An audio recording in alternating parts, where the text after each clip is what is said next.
So what do you get when you get Land Rover's most capable, powerful off-road vehicle and turn the dial up to 11? Simply the answer is the Octa. No dip, no pitch. This is an immense piece of kit. Today's video is going to be a bit of a deep dive. We hear a lot of people asking, well, what is the difference with an Octa? And it's not a simple equation of just like, oh, it's a Defender with a bigger engine. This is a pretty in-depth motor vehicle that we're going to go through today. So let's delve in and let's do a bit of on-road. And we're happy to walk you through this amazing piece of equipment because this is a truly special car that needs a little bit of depth. So let's dive in. Let's go through and explain it because this is a pretty complex piece of kit. Firstly, engine-wise. So what are we running? We're running a 4.4 twin-turbo SV engine. This is a twin-turbo V8. So power output, circa 630 horsepower, 467 kilowatts, 750 newton meters of torque. So this is a serious piece of kit. A little bit of a side note, when dynamic launch is clicked in, which the car does have, the torque goes up to 800 newton meters for 20 seconds. So we're talking a pretty serious car. But the real story with an Octa is arguably, yes, a massive part of it's the engine, but the next part about it's the suspension. And without boring everyone and getting really nerdy, let's have a bit of a crack. So basically it's 6D suspension. So not only can I adjust my pitch, I can adjust my roll, I can also adjust my warp, which is coming through as well.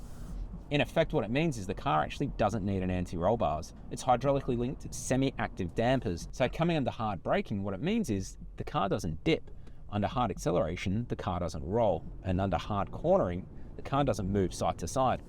What that means is on road, like even now when I pitch it into a corner, it sits completely flat. This road that we're driving on now is pretty rough. This car doesn't move. That couples in also by the fact that then the car's got air suspension. So basically as we're dipping, it can use the air suspension to pitch it up or pitch it down. This might sound like an incredibly complex system, but what it means is on road, the car corners like nothing else. But the other side of it is off-road, when you combine that with the air suspension, this car's got the best wheel articulation of any Land Rover we've ever made. Also means you can pair it with the terrain response systems. So you've still got all your grass, gravel, snow, mud and ruts, these kind of things. So this car becomes an immensely capable beast, purely based on the fact that how it's keeping its wheels and power on the road. The other amazing part about this is then we go to two new modes. So mainly for a Defender. Firstly, dynamic mode. So obviously on-road performance, dynamic launch, these kind of things, stiffening the car right up. But then we also have this button down here for the Octa mode. Some people kind of think Octa mode is going to be on-road performance, but it's the complete opposite. Octa mode is now a dedicated off-road mode. How good's this car off-road? Well, they entered 4 of them into Dakar and they finished 1st, 2nd and 4th.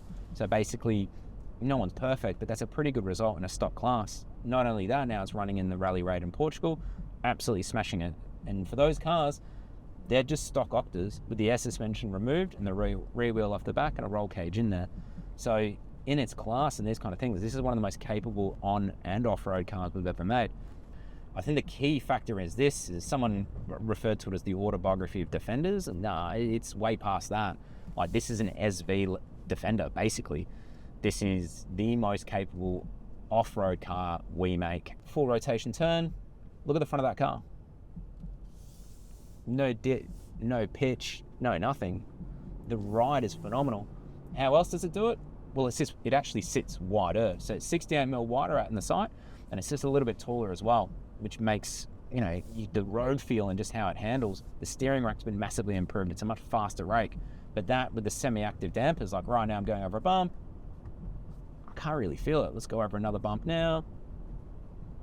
And the car's just chilling. Internals, outrageous. Like, the level of detail in this car is really cool. You've got the darker bezels around the switches, for example. You've got a leather-bound transmission tunnel, which I know might sound a little bit nerdy, but just the fit and the quality is really sharp. Acceleration, easy. With so much torque, you literally just throw some revs at it, and that thing just launches.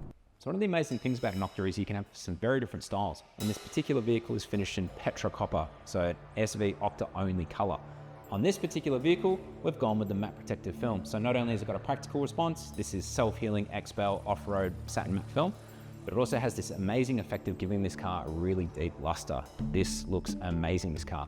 A little bit of a side note, this is actually driven by the head of Dubai, runs one of these cars in this combination. By going with this, straight away, what can we see on this vehicle? We've got the gold edging on the badging here, giving it a real pop. We've got a really cool black 22 on this particular car. Little side note, the black 22s means the car's top speed raises to 250 k's an hour. The matte petrol copper goes really well with a gloss black roof. So we're really getting a power of contrast going with the optional black roof as well. And then it even comes into the phosphor bronze recovery hooks in there as well. This is a really good way to see just how different one Octa can be to the other. This particular car is our demo, not the worst car to have as a demo on the fleet. And for this, we've gone with a brand new color. This is Barasco Grey. It's actually a metallic. It's got a really cool finish on it. Bit of that kind of tougher external look. This particular car is sitting at off-road height at the moment just to show the height and everything.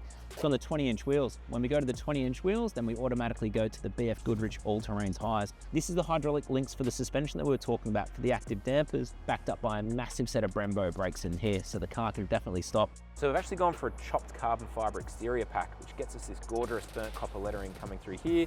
We've got the chopped carbon up here. Internal trim, sienna tan, so it's a really cool combination and one we're seeing. But you can just see here, this really shows just the extra width and the extra height of this car. But the best place to see this car and to witness just how good it is to come and see the team at Melbourne City Land Rover. Thanks very much for watching, and we look forward to more of these in-depth videos, but yeah, pretty cool car and happy to showcase it. Cheers.